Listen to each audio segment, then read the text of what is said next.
Hello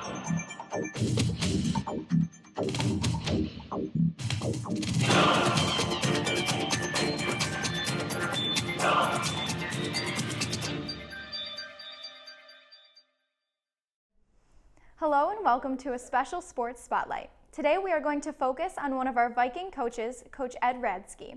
Coach Radske recently received news that he will be inducted into the Michigan Football Coaches Hall of Fame. Today we will be talking with Coach to learn more about his career. How long have you been coaching football? How long have I been coaching football? 35 years. What other sports have you coached? What other sports have I coached? I've coached, besides football, 35 years of football, 23 years of basketball, starting at 8th grade. I had 9th grade as well as JV. 18 years of volleyball, 17 years at the 8th grade level. I had 1 year at 9th grade.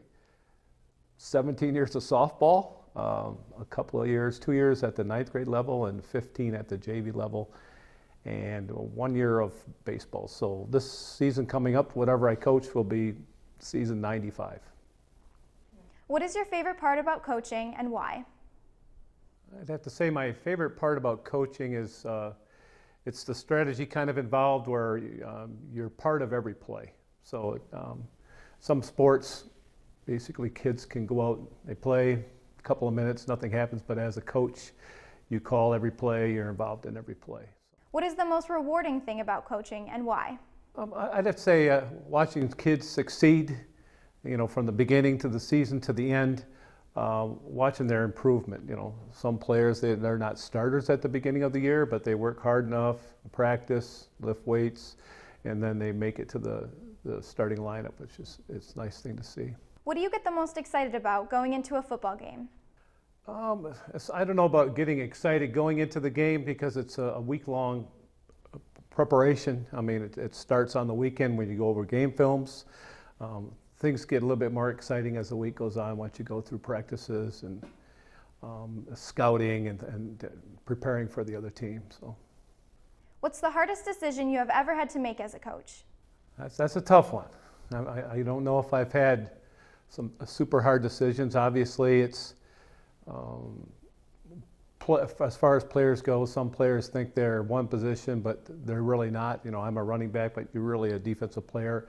And so moving players from one spot to another where they really don't want to play. So, as we all know, coaching is not easy. What is your biggest coaching challenge?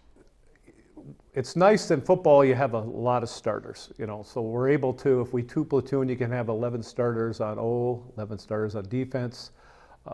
But the challenge is to try to get everybody in.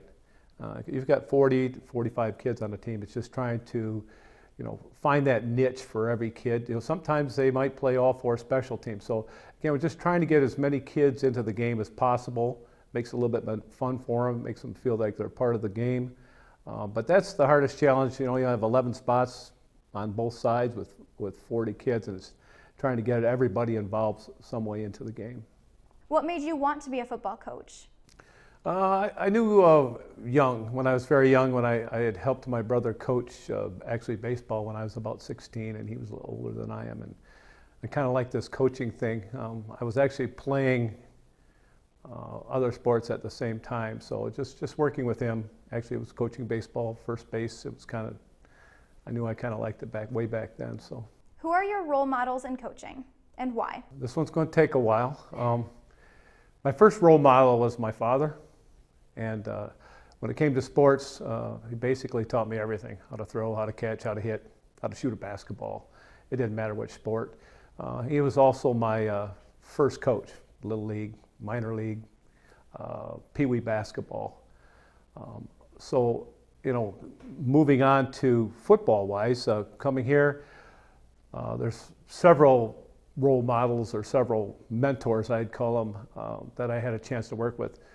Coach Braun was obviously the #1 mentor. He had hired me here in the mid-'80s to coach the middle school team. And obviously he's a legend here. He's won 2 state titles, and the stadium's named after him. And he was an outstanding coach and an outstanding mentor. And then kind of working down the line on that, Coach Jim Vina was our defensive coach here. He's also was an outstanding defensive coach, part of those 2 state championships. He also won a state championship in softball. Moving down lower, the freshman coaches at the time were Coach John Knuth. John Knuth was outstanding at multiple sports. Obviously part of the 9 state championships for volleyball. He was also part of the staff for the 2 football championships. So definitely learned a lot from him in both sports. Coach Dave Hauk. Hauker was again part of the staff on the state football teams, but also he's the winningest coach, baseball coach in school history. So again, learning a lot from those guys. Moving down, Coach Jacobs, my first coach, my first mentor at the middle school I got to work with. Again, he had this year after year of undefeated seasons, and we're still working together at the varsity level. He still coaches the offensive backs.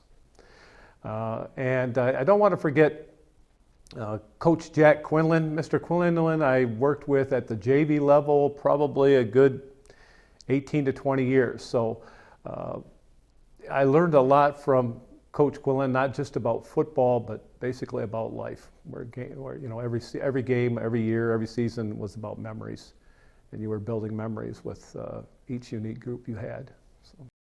As a coach, what are your values for your team?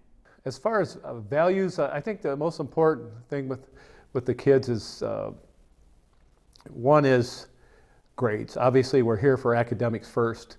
So it's important that they maintain their grades. You know, obviously they can't be there if they don't keep their grades up. You know, and also following the training rules. You know, those are probably the 2 most important things that we look at before we even get to football. So. What is your coaching philosophy/style? Oh, I don't know, philosophy. What is my coaching philosophy/style? Obviously, the way I look at it, I maybe look at it a little bit differently than most coaches do, but football is kind of like a chess match. You know, really it's making sure you're moving the pieces in the right spots, in this case players. You know, the pieces become players. You make sure you have put the pieces in the right place to start with, move them in the right place so you can be successful at the end. What do you do as a coach to celebrate a big win? A big win? Not a whole lot. No, really, we really don't. You know, like last year, you know, we had a couple of big wins, especially against Madison Heights. But no, we really just sit around and talk. It's hard to believe, but we just talk about the game. You know, talk about things that we can improve on. You know, what we can do to get better. So. We've heard in past years after a big win, you have gone to Kmart with the team. Can you tell us more about that? This was an idea that Coach Jack Quinlan, that I worked with so much, kind of came up with. But kind of back in the day when every town seemed to have a Kmart. So to make it fun for the kids, what he did and what we did was our goal wasn't to win the game, but to take the Kmart. And what we did was, once the game was over, we had the bus driver drive, and of course they had to win to take the Kmart, so we didn't do the bus drive through the Kmart, but we had the kids like roll the windows down, and we would kind of come up real slow. It'd be real quiet, and then once we got to the front of the store, everybody was yelling. So I think it just seemed like every town had a Kmart, and that was the goal. The last year we did it though was when they closed. We had played Port Huron High, and they were closing the old Kmart and opening this super Kmart that was out by Sam's at the time.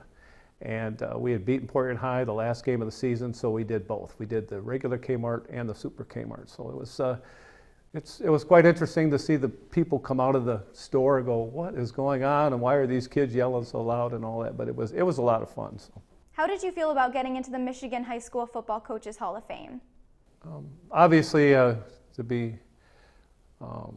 to enter into the Hall of Fame, it's pretty humbling because you know that there's been several coaches from this school alone that have made it.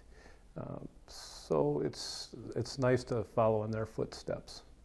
When and where will the dinner banquet be held? The dinner banquet will be in East Lansing. I can't think of the name of the place, but it's March 7th. It's Saturday, March 7th.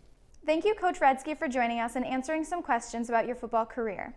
We would like to congratulate you on your induction into the MHSCA Hall of Fame. This is Emily Gearhart from M6, your hometown station.